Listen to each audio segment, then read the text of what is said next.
সময়ের সাথে সাথে সব কিছুরই পরিবর্তন দেখা যায়, সেই পরিবর্তন এসেছে মিউজিক ইন্ডাস্ট্রিতেও। সুপ্রিয় দর্শক, তেমনই দারুণ কিছু গান নিয়ে আজকের আয়োজন সাজিয়েছি। আমি সামিয়া আছি আপনাদের সাথে, আর শুরু করছি আমাদের আজকের আয়োজন ATN music. ATN Bangla, ATN music সবসময় চেষ্টা করে গুণী শিল্পীদেরকে সবার সামনে তুলে ধরতে। সুপ্রিয় দর্শক, আজকেও কিন্তু তার ব্যতিক্রম হয়নি। আমাদের সাথে আজকে আছেন সুকণ্ঠী রোদেলা। গল্প করব, শুনবো অনেক গান, সেই সাথে আপনারা কোথাও যাবেন না, থাকবেন আমাদের সাথে। রোদেলা, আমন্ত্রণ জানাচ্ছি আমাদের এটিএন মিউজিক অনুষ্ঠানে। আপনি কেমন আছেন? আমি খুবই ভালো আছি, আপনি কেমন আছেন? খুব ভালো আছি, আপনাকে পেয়ে ভালো লাগছে। ছোট্ট করে জানতে চাইবো, সম্প্রতি কিন্তু অনেকগুলো কাজ মুক্তি পেয়েছে এবং কিছু কিছু কাজ মুক্তির অপেক্ষায় আছে। জানতে চাইবো আপনার কাছ থেকেই কাজগুলো সম্পর্কে। আমি প্রথমে যে গানটি করেছি মৌলিক, সেটি আমার বাপির লেখা। তো ওনার লেখাতে প্রথম গানটি মুক্তি পেয়েছে। দ্বিতীয় গানটি আমি করেছি হাবিব ওয়াহিদ আঙ্কেলের সাথে। আমার মৌলিক গান ছিল, ডুয়েট ছিল না, তো উনি কম্পোজিশন করেছেন, আমি গিয়েছি। থার্ড যে গানটা করেছি সেটা সেতু চৌধুরী আঙ্কেলের সাথে করেছি। এবং চতুর্থটা খুবই রিসেন্টলি রিলিজ পেয়েছে, 4-5 মাস আগে, হোক বদনাম, হৃদয় খানের সাথে করেছি। এবং আরেকটা খুবই শীঘ্রই আমরা শুনতে পারবো, খুব সামনেই আসছে। বাহ, আচ্ছা, ইন্ডাস্ট্রিতে পথ চলার শুরুতেই খুব দারুণ দারুণ পরিচালক এবং সুরকারের সাথে কাজ করার কিন্তু সৌভাগ্য হয়েছে আপনার। এটাকে কিভাবে দেখছেন? আমার কাছে খুবই ভালো লাগছে এবং এক একটা আমার কাজ হয় এবং এত বড় বড় মানুষের সাথে হয়, তো ওগুলোর যে খুশি থাকে, ওই খুশি আমার 1 বছর ধরে চলে এক একটা। তারপর আরেকটা গান রিলিজ পায়, আরও খুশি থাকে। তো পুরো বছর জুড়ে আমার ওই গানের মানে খুশি উদযাপন করতে করতে আবার যায়। এবং আমার মনে হয় যে আমি এত তাড়াতাড়ি বলা যায় তাড়াতাড়ি এবং এত গুণী মানুষদের সাথে কাজ করতে পেরেছি, এটার কারণ হচ্ছে অবশ্যই আমার আম্মু থাকার কারণে পথ চলাটা অনেক সহজ হয়ে গিয়েছে। তো অনেক গ্রেটফুল আমি। দারুণ, চমৎকার উত্তর। আম্মুর পরিচয়টা আমরা একটু পরে দিব দর্শক, এটা আপনাদের জন্য সারপ্রাইজ থাকবে। তো শুরুতে একটি গান শুনবো, প্রথমে কোন গানটি থাকছে আমাদের জন্য? আমি আমার দ্বিতীয় মৌলিক গানটি দিয়ে শুরু করতে চাচ্ছি, স্বপ্নবিলাস। দারুণ, শুনবো।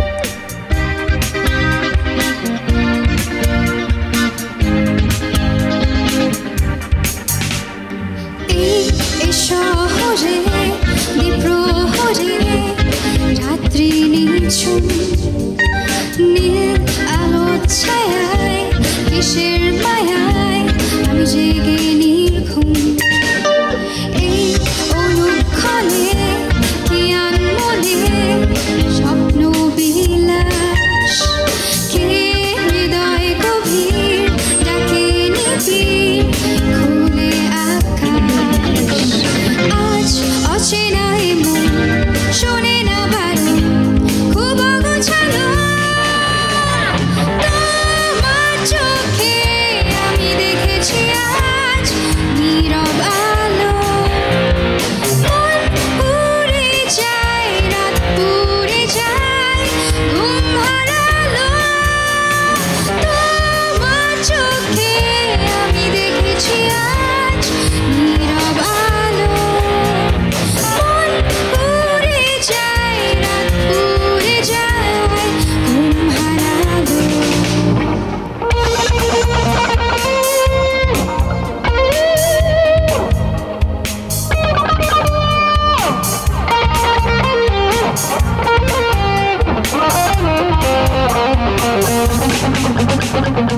এই জোছনাময় অবাক সময় বন্দি সুখে মন হারানোর ভয়, কি হয় দ্বন্দ্ব বুকে। এই একা ক্ষণে কি কারণে স্বপ্ন বিলাস, কে হৃদয় গভীর ডাকে নিবিড় খুলে আকাশ।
বাহ, দারুণ দারুণ একটি গান শুনলাম। সুপ্রিয় দর্শক, যে সারপ্রাইজটির কথা আমি বলেছিলাম, এখন সময় হয়েছে সেই সারপ্রাইজটি আপনাদেরকে দেওয়ার জন্য। আমরা যার গান শুনলাম তার কিন্তু আরও একটি পরিচয় আছে। তিনি গুণী মায়ের গুণী সন্তান, আমাদের সবার প্রিয় সুকণ্ঠী ন্যান্সির কন্যা রোদেলা। আরও অনেক গান শুনবো, গল্প করব, আপনারা আমাদের সাথেই থাকবেন। তো প্রথম গান নিয়ে তো অনেক এক্সাইটমেন্ট ছিল অবশ্যই। দর্শক শ্রোতাদের রিয়াকশন কেমন পেয়েছেন? প্রথম গান আসলে আমি এসেছি মিডিয়াতে প্রজাপতি গান দিয়ে। তো প্রজাপতি গানটা তো নজরুল সঙ্গীত একটা, তো ওটা করে তো আসলে শিশুসুলভ গান ছিল, তো ওটাতে অনেক সাড়া পেয়েছিলাম।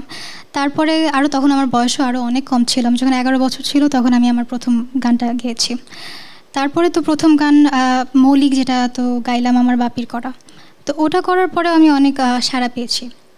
তো ওই কভার থেকে মৌলিক গান করেও যখন দেখলাম মানুষের অনেক সাড়া পাচ্ছে এবং তারা পছন্দ করছে এবং এক্সপেকটেশনও রাখছে যে আরও যেন তা শুনতে পারি, তাই এই পথেই আছি। এখানেই থাকার ইচ্ছে অবশ্যই। জি। তো একটু জানতে চাই যে মিউজিক ইন্ডাস্ট্রিতে মায়ের কিন্তু বেশ একটা পরিচিতি আছে, সে আমাদের সবার প্রিয় ন্যান্সি, এবং তার অনেক গান রয়েছে যেগুলো আমরা এখনও গুনগুন করে গাই এবং এইগুলো কালজয়ী, এগুলো থাকবে, থেকে যাবে। তো মায়ের গানগুলো নিজের কণ্ঠে যখন তোলা হয় তখন কেমন লাগে? আমার গান, আমি অনেক রকম গান প্র্যাকটিস করার চেষ্টা করি বাসায় বসে, এবং সব থেকে ভয় লাগে নিজের মারটা যখন করতে যাই, কারণ তখন মনে হয় যে, কারণ উনি যেভাবে আমাদের শ্রোতাদেরকে গান দিয়েছেন, যে ফিলিংসগুলো থাকে, যে ভাইবটা থাকে, এবং গান আসলে উনি গাইলে মনে হয় যে আসলে আমি নিজেই মনে হয় ওটা অনুভব করতে পারছি। তো ওই ক্ষেত্রে আমি মনে হয় মানে এক্সপেকটেশনটা ধরে রাখতে পারবো না, তো তাই আমি আম্মুর গান গাইতে গিয়ে অনেক ভয় পাই। সময়ের সাথে সাথে অবশ্যই আরও ভালো গাইবেন আপনি, এবং আপনার মার গানগুলো আপনি আরও ভালো গাইবেন ইনশাল্লাহ। যেহেতু বলছিলাম যে প্রথম গানের এক্সপেকটেশন ছিল অনেক, দর্শকদের কাছ থেকে ভালো একটা সাড়া পেয়েছেন, সেই সাড়াটা নিয়েই কিন্তু আপনি পরবর্তী কাজগুলোতে এগিয়ে গেছেন। প্রতিটা শিল্পীর কিন্তু একটা চিন্তা ভাবনা থাকে যে আমি আমার এই বছরটাকে কিভাবে সাজাবো, সামনের বছরটাকে কিভাবে সাজাবো, বা কি কি ধরনের গান আমি গাইতে চাই। আপনার দিক থেকে এমন কোনো চিন্তা ভাবনা বা এমন কোনো লেআউট বা প্ল্যানিং কি আপনি করেছেন? না, আমার আসলে কোনো পরিকল্পনা করা থাকে না যে সামনে এটা করব বা ওটা করবো। আমার এক একটা সারপ্রাইজ হয়ে আসে, এটাই হয় আসলে, যে হাবিব ওয়াহিদের সাথে যে ওনার সাথে যে গান করেছি আমি, ওটা একটা সারপ্রাইজ ছিল। আমি হুট করে একদিন বলছে যে তো তোমার হাবিব আঙ্কেল তো তোমার সাথে একটা গান করবে, তো এটা একটা সারপ্রাইজ ছিল। সেতু আঙ্কেলেরটাও সারপ্রাইজ ছিল। বরাবরের মতো সবগুলোই আমার আসলে সারপ্রাইজের মতো আসে, আমার মা আমাকে জানায় এবং আমি দারুণ। আপনার সাথে সাথে আমরাও এমন সারপ্রাইজ আরও বেশি পেতে চাই, ইন্ডাস্ট্রিতে আরও অনেক গান আসুক। ছোটোবেলা থেকেই গানের হাতেখড়ি, এর কোনো সন্দেহ নেই। তো গানের প্র্যাকটিস কেমন করা হয়? গানের প্র্যাকটিস বলতে গেলে আমি একটু ফাঁকিবাজ টাইপের, তো অত একটা করি না, কিন্তু সপ্তাহে 1-2 বার বসি আর কি। এই যে ফাঁকিবাজ কথাটা আসলো, এই ক্ষেত্রে মা কি বলে? মা তো এটাই বলে, আমি শুনতে শুনতে এজন্যই মনে হয় মুখ দিয়ে বের হয়ে গেছে। সেখান থেকে ফাঁকিবাজ কথাটা আসা। আচ্ছা, যেহেতু পড়াশোনা করছেন, পড়াশোনার পাশাপাশি গান করছেন, তবে আপনার এই মুহূর্তে পড়াশোনার প্রতি বেশি সিরিয়াস হওয়ার কথা, তো সেই পাশাপাশি গান করতে যেয়ে কখনো ঝামেলা হয়ে যায় না? টাইম মেনটেন করাটা কি ইজি হয়? হ্যাঁ, ঠিক ঝামেলা হয় না আসলে। গানের প্রতি হ্যাঁ অনেকক্ষণ বসে রেয়াজ করতে হয়, কিন্তু আমিও আসলে শুনে শুনে বড় হয়েছি, তো আমার একটা সেন্স আছে, তো আমার মনে হয় ওটা কাজে লাগে। যখন আমি ফাঁকিবাজিগুলো করি, ওইটা মনে হয় এই জায়গাটা ফিল আপ করে দেয়। বাহ, দারুণ। আরও অনেক ছোট ছোট গল্প করব, কিন্তু তারও আগে একটি গান শুনবো। কোন গানটি থাকবে এবার আমাদের জন্য? এবার আমি গাইবো এ এমন পরিচয়, সোলসের। দারুণ দারুণ আলোচিত একটি গান শুনবো।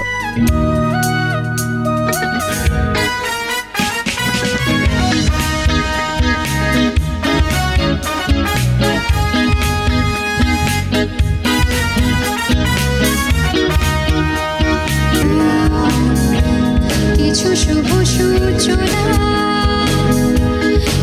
এমন পরিচয়, অনুমতি প্রার্থনা। ওয়াও, ব্যাপক আলোচিত একটি গান।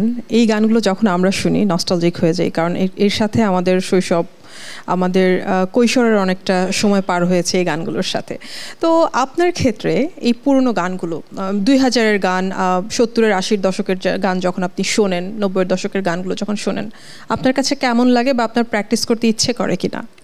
আমার কাছে খুবই ভালো লাগে এবং আমি এগুলোই আসলে প্র্যাকটিস করি এখনকার গানের থেকে এগুলোই, কারণ ওই যে বললাম যে আমি যেহেতু মিউজিক ফ্যামিলি থেকে আসি, তো আরও আম্মুর যে আরও কলিগসরা আছেন ওনাদের সাথে মাঝে মধ্যে জ্যাম করতে বসা হয়, তো ওনারা গান আমি শুনি, মাঝে মধ্যে আমিও একটু গাই, তো আসলে ওগুলোই বেশি শোনা হয়েছে আমার।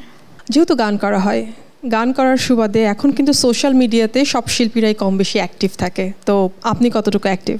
আমিও ভালোই অ্যাক্টিভ, এই যে এরকম তখনকার সময়ের কিছু কিছু গান ছোট ছোট করে ফেসবুকে দেই এবং শ্রোতারা পছন্দ করে অনেক। শ্রোতারা তো পছন্দ করেন, বন্ধুরা কেমন পছন্দ করেন? ও বন্ধুরা পছন্দের থেকে বেশি মজা বেশি নেয়, ওরা তো স্বাভাবিক, বন্ধুরা দুষ্টুমি করে যে মানে তুমি এগুলো পাচ্ছ, তো আমার অনেক প্রিভিলেজেস আছে, তো বলে মাঝে মধ্যে যে যখন অনেক বড় হয়ে যাবা তখন প্রোগ্রামের কিছু টিকিট আমাদেরকে ফ্রিতে দিও যেন তোমার গান শুনতে পারি। এটা কিন্তু অনেক মজার কিছু স্মৃতি, এই স্মৃতিগুলো আসলে ভালো লাগবে যখন সিনিয়র হয়ে যাবেন, কাজের পরিমাণ বেড়ে যাবে, তখন অনেক বেশি ভালো লাগবে। আচ্ছা, আমার অনেক শিল্পী আছেন যারা সোশ্যাল মিডিয়াতে গান করেন, তাদের কাউকে ফলো করা হয় বা কারো গান শোনা হয়? হ্যাঁ, অনেককে ফলো করা হয়। নন্দিতা আন্টিকে ফলো করা হয়, উনি যে কৌশরিতা গান করলো ওটা শোনার পরে আমি একদম পাগল হয়ে গেছি। তা এবং মাশা ইসলাম একজন আছেন, ওনাকে ফলো করি, মাতিম সাকিব ওনাকে ফলো করি, এবং বড় বড় তো আরও আছেই। আমি মানে এখন নতুন জেনারেশনের যারা কাজ করছে সোশ্যাল মিডিয়াতে খুব বেশি অ্যাক্টিভলি কাজ করছে, তাদেরকে ফলো করা হয় প্রপার ভাবে। ওকে, যখন মৌলিক গানগুলো সোশ্যাল মিডিয়াতে দেওয়া হয় সেখানে রেসপন্সটা কেমন ছিল? সেখানেও রেসপন্স খুবই ভালো ছিল, এবং আমি যে আগেও বলেছি যে কিছু মাস আগে আমি একটা গান করেছি হৃদয় খানের সাথে, তো হোক বদনাম, তো মানে আসলে এজ ডিফারেন্সটা তো অনেক হয়ে যায়, এবং আমার বয়সী কাউকে আসলে ইন্ডাস্ট্রিতে পাওয়া যায় না, তো তারপর আমরা ডুয়েট করলাম, এবং আমি ভেবেছি যে হয়তো বা এটা শ্রোতারা অত একটা পছন্দ করবে না, কিন্তু ওনারা বেশ ভালোই পছন্দ করেছেন ওটা। আচ্ছা, এখানে একটা বিষয় আছে যে ভিডিওগ্রাফি একটা বিষয় আসে। এখন গান করলেই কিন্তু শুধু মানুষ গান শুনছে না, দেখছেও ভিডিওগ্রাফি। এই ভিডিওগ্রাফি নিয়ে প্রত্যেকটা শিল্পীর কিন্তু একটা চাওয়া পাওয়া থাকে নিজেকে নতুন করে তুলে ধরার। তো আপনার ক্ষেত্রে আপনি আপনার ভিডিওগুলো নিয়ে কতটুকু সচেতন থাকেন? আমি আসলে আমার 4টার মধ্যে আমি একটাতে ভিডিও করেছি, যেটা আমি আমার বাপি আমার জন্য লিখেছেন, এবং বাকিগুলোতে আসলে ভিডিও করা হয়নি। তো আমি চাই আমি যেন ভালো কোনো একটা মানে ভিডিওতে আসতে পারি, এবং আমি শীঘ্রই আরেকটা গান রিলিজ করব, তো ওখানে প্ল্যান আছে যে আমি ভিডিওতে থাকবো। প্রথম যখন ক্যামেরার সামনে নিজেকে উপস্থাপন করা হয় কেমন ছিল বিষয়টা? বিষয়টা ভালো ছিল, এবং আমার নিজের প্রতি নিজের আরও এক্সপেকটেশনস থাকে, যে যেমন আমার জন্য তো আসলে এক্সাম্পল হিসেবে আমি যখন দেখি তখন আমার চিন্তা আসে যে হলিউডের শিল্পীরা যেভাবে কাজ করছে, হ্যাঁ, টেলর সুইফটদের যেটা থাকে, শন মেন্ডেস ওদের যে ভিডিওগ্রাফি যেটা থাকে, এখন আমি মানে বুঝতেছি যে আসলে বাংলাদেশে ওরকম করে ওখানে তো অনেক বাজেট থাকে, অনেক কিছু থাকে, ভিএফএক্স ইউজ করে, কত কিছু ইউজ করে, কিন্তু তারপরেও মানে আমার ইচ্ছাটা আসলে ওরকম করার, তাই সময় লাগবে একটু এগুলো। তো গল্পের এই সময়টাতে আরও একটি গানের সময় হয়ে গেছে, এখন কোন গানটি শুনবো? এবার আমি এমন একটা সময় ছিল আর্কের, ওটা করবো। 90 দশকের একটা খুব জনপ্রিয় গান, শুনবো।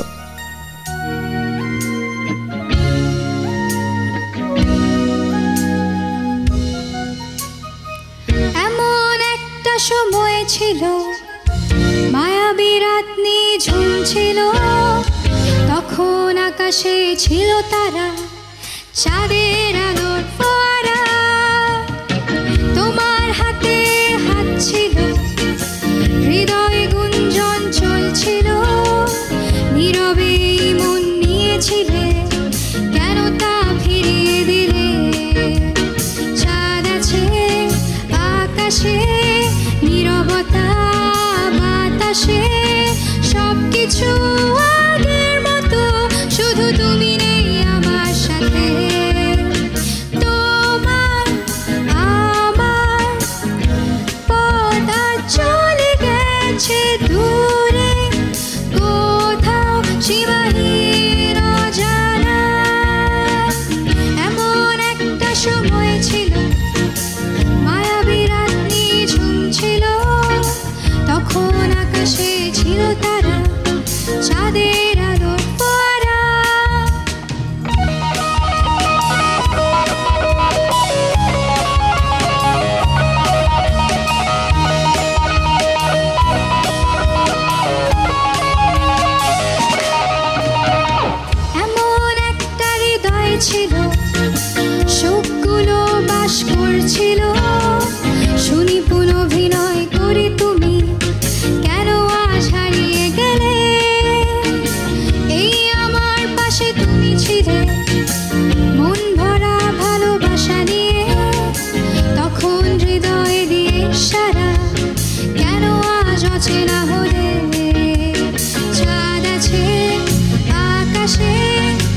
আকাশে ছিল তারা, চাঁদের আলো ফোয়ারা। তোমার হাতে হাত ছিল, হৃদয়ে গুঞ্জন চলছিল। নীরবে মন নিয়েছিলে, কেন তা ফিরিয়ে দিলে, কেন তা ফিরিয়ে দিলে, কেন তা ফিরিয়ে দিলে।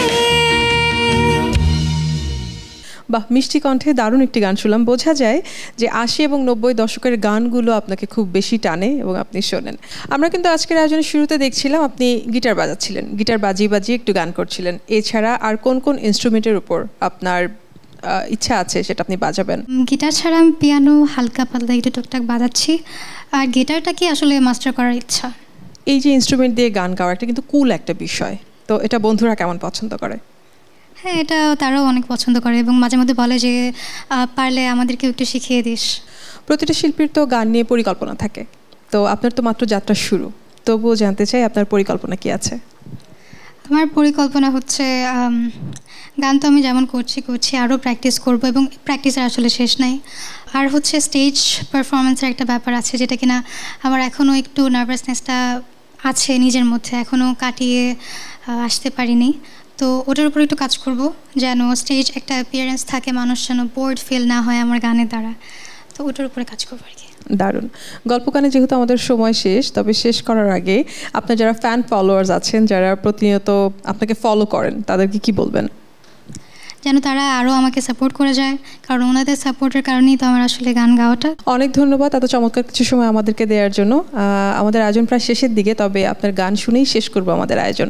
তার আগে আমি আমার দর্শকদের কাছ থেকে বিদায় নিয়ে নিচ্ছি।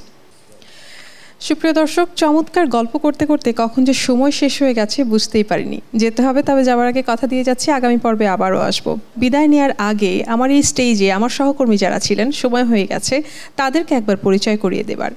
আমার সাথে বেস গিটারে ছিলেন বাবু, ড্রামে ছিলেন বুলবুল, লিড গিটারে ছিলেন প্রিন্স এবং কিবোর্ডে ছিলেন প্রেম।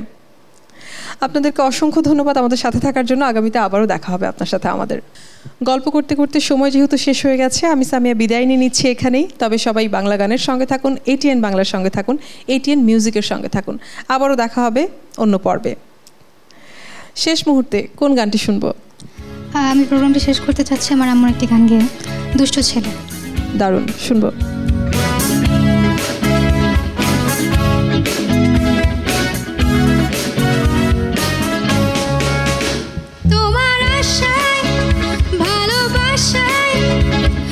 চোখে কত স্বপ্ন এঁকেছিলাম, তুমি আসবে ভালোবাসবে, হৃদয় জুড়ে শুধু ভেবেছিলাম।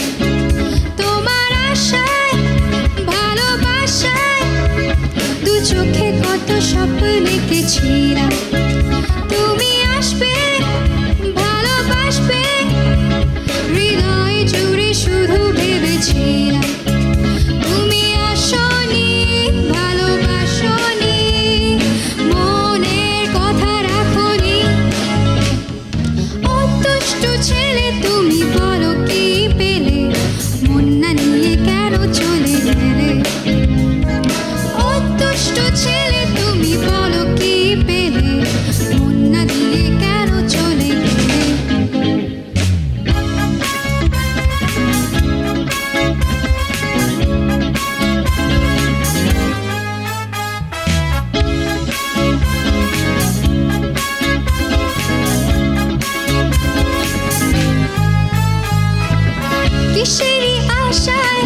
কিসেরই নেশায় তোমার পথ চেয়ে থাকি, ঘুম আসে না, রাত কাটে না, শুধুই তোমাকে ভাবি।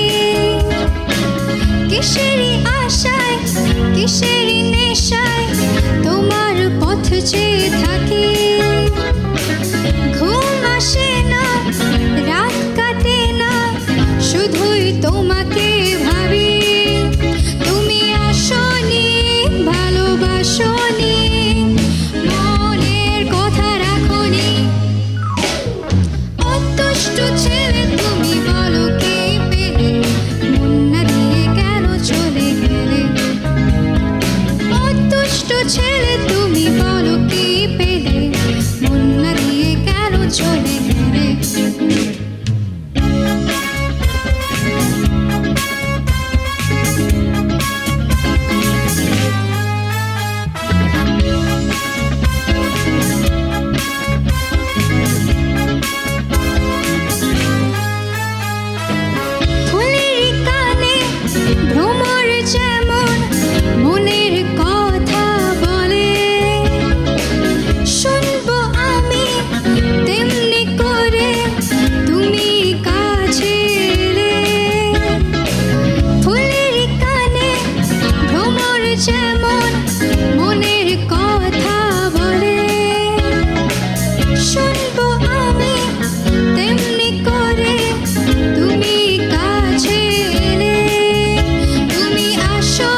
জুড়ে শুধু বেঁকেছিলাম তুমি আসবে ভালোবাসবে হৃদয় জুড়ে শুধু ভেবেছিলাম তুমি আসনি ভালোবাসনি মনের কথা রাখনি